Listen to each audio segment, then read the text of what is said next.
Assalamualaikum warahmatullahi wabarakatuh. Kembali lagi dengan podcast kami akan di sini membahas tentang pengabaian instansi publik. Jadi pengabaian instansi publik ini bukan hal yang remeh.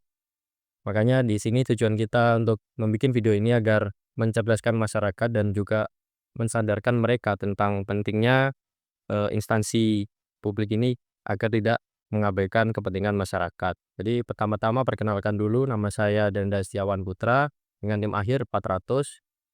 Nama saya Rizky Ahmad Fauzan dengan NIM akhir 429. Baik, sebelumnya perkenalkan nama saya Ridwan Hadi dengan NIM akhir 385. Nama saya Muhammad Kafim Takuljana dengan NIM akhir 381. Perkenalkan, nama saya Rafan Saputra Wahyudi, NIM akhir 393.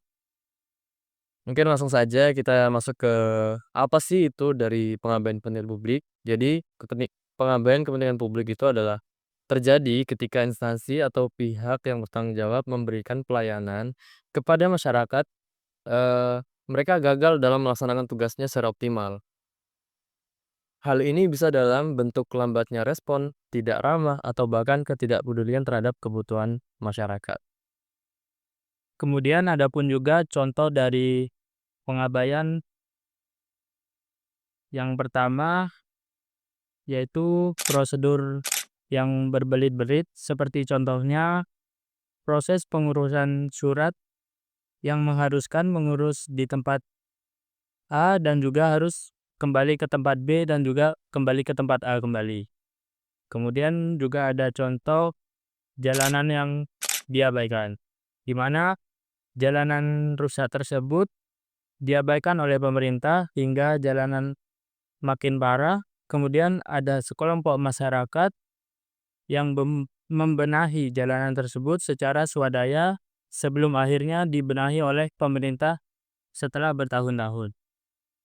Kemudian ada dampak dari pengabaian kepentingan publik. Nah, pengabaian kepentingan publik dapat mengakibatkan berbagai dampak negatif, termasuk kebijakan yang tidak adil. Keputusan yang diambil tidak mencerminkan kebutuhan masyarakat secara keseluruhan, seringkali menguntungkan kelompok tertentu. Lalu penurunan kepercayaan publik. Ketika masyarakat merasa diabaikan, kepercayaan terhadap pemerintah menurun yang dapat mengurangi legitimasi dan efektivitas birokrasi. Selanjutnya, korupsi dan maladministrasi. Pengabaian ini seringkali berujung pada praktik korupsi, kolusi, dan nepotisme, merusak integritas sistem pemerintahan. Dan yang terakhir, ketidakstabilan sosial. Ketidakpuasan masyarakat dapat menyebabkan ketidakstabilan sosial dan konflik. Selanjutnya ada untuk mengatasi pengabaian kepentingan publik, yaitu cara meningkatkan transparansi dan akuntabilitas dalam pengambilan keputusan publik. Yang kedua, mendorong partisipasi masyarakat dalam proses pengambilan keputusan. Yang ketiga, memperkuat mekanisme pengawasan dan penegakan hukum terhadap pelanggaran etika dan kepentingan publik.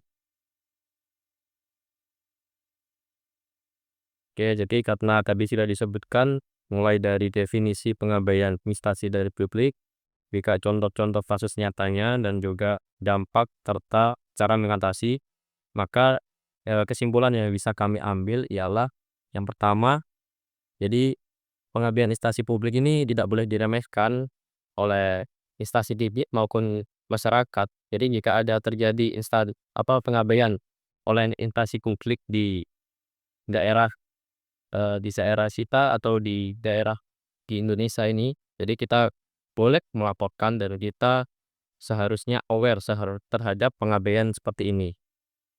Jadi sudah disebutkan tadi juga cara mengatasinya ialah agar kita itu berpartisipasi. Jadi antara instansi publik dan masyarakat akan terjadi dialog gitu.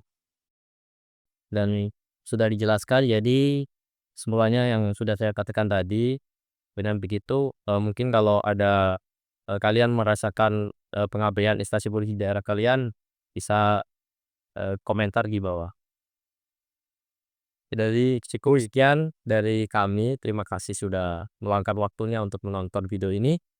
Dan jangan lupa untuk mengikuti podcast kita yang lain kali untuk diskusi menarik lainnya.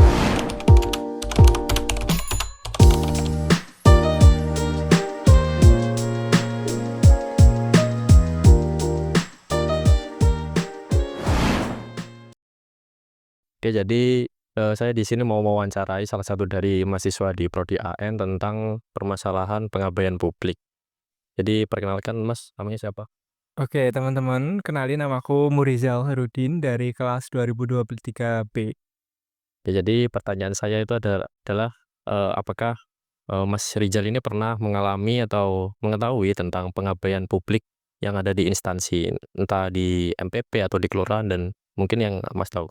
Kalau saya sendiri ya, berbekal dari pengalaman itu soal pelayanan di pas waktu pembuatan SIM, surat izin mengemudi. Itu dulu itu saya pernah membuat surat izin tapi dalam bentuk bukan pengabaian, tapi lebih ke caranya yang cukup berbelit-belit dan menurut saya itu menimbulkan bisa menimbulkan suatu pelanggaran etika. Karena kenapa? Kemarin saya pas waktu tes, itu ada beberapa tes, memang saya lolos di tes kesehatan, tes psikologi, tinggal tes psikologi, kesehatan, dan juga tes, teori. Tapi pas waktu tes, apa namanya, kayak kita berkendara, itu menurut saya, eee, waktu itu jalurnya yang dibuat itu terlalu berbelit-belit dan juga menurut saya tidak efisien lah ya. Karena biasanya kan, eee, jalur tes itu kan yang dulu, yang sebelum dirubah sekarang itu kan angka 8. Itu sangat-sangat menyulitkan dan, jika dipandang dari implementasi di jalan raya sendiri kan sangat tidak masuk akal dan secara besarnya juga tidak masuk akal dan itu menurut saya itu, eee, sangat sulit menurut saya karena harus melalui beberapa tes hingga sampai lolos dan itu pun belum apa ya, dan itu pun ada batasnya kadang, ada sampai beberapa kali kalau nggak lolos itu harus tes ulang lagi dan itu mengeluarkan biaya lagi. Nah, dari situ menimbulkan apa ya, kesempatan dan juga telah bagi beberapa oknum yang mana, memberikan alternatif lain seperti calo. Nah, itulah yang menurut saya itu kayak melanggar prinsip etika tersendiri secara tidak langsung. Karena prosesnya yang cukup berbelit-belit dari instansi, ya tahulah kalau pembuatan SIM itu di mana ya, teman-teman. Dan itulah yang membuat, eee, apa ya, prinsip kejujuran di dalam etika administrasi publik di dalam suatu instansi itu juga patut dipertanyakan karena, dari sistemnya yang menurut saya itu Lalu berbeda. iya terlalu dari itu sih kayak tes angka 8-nya itu. Tapi alhamdulillah untuk sekarang itu, jalurnya itu sudah dirubah tidak seperti dulu. Jadi kayak jalurnya itu lebih fleksibel dan lebih mudah lah daripada dulu yang angka 8 dan juga sangat sempit itu yang membuat beberapa orang yang ingin tes itu selalu mengulang-ulang kembali dan pada akhirnya mereka menyerah dan pada akhirnya, memilih alternatif pakai calo dan calo sendiri itu menurut saya, itu juga melanggar etika di dalam administrasi publik itu sendiri. Dan alhamdulillahnya untuk tahun kemarin kalau nggak salah itu sudah diubah, dan alhamdulillah sudah diubah, saya tes kembali, alhamdulillah lancar dan saya mendapatkan SIM-nya.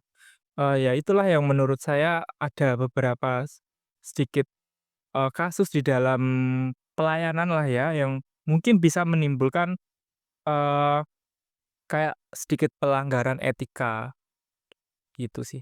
Gitu ya. Iya. Baik baik, jadi, sekian dari wawancara kali ini. Jadi intinya gini guys, kan, dari pelanggaran itu tadi kita bisa mengetahui bahwa, instansi ini juga bisa secara tidak langsung menimbulkan pengabaian publik gitu ya. Karena kepentingan publik ini seperti ya dihilangkan karena kita harus mengulang-ulang tesnya dan kita harus bayar terus kan setiap tes. Jadi begitu guys. Terima kasih.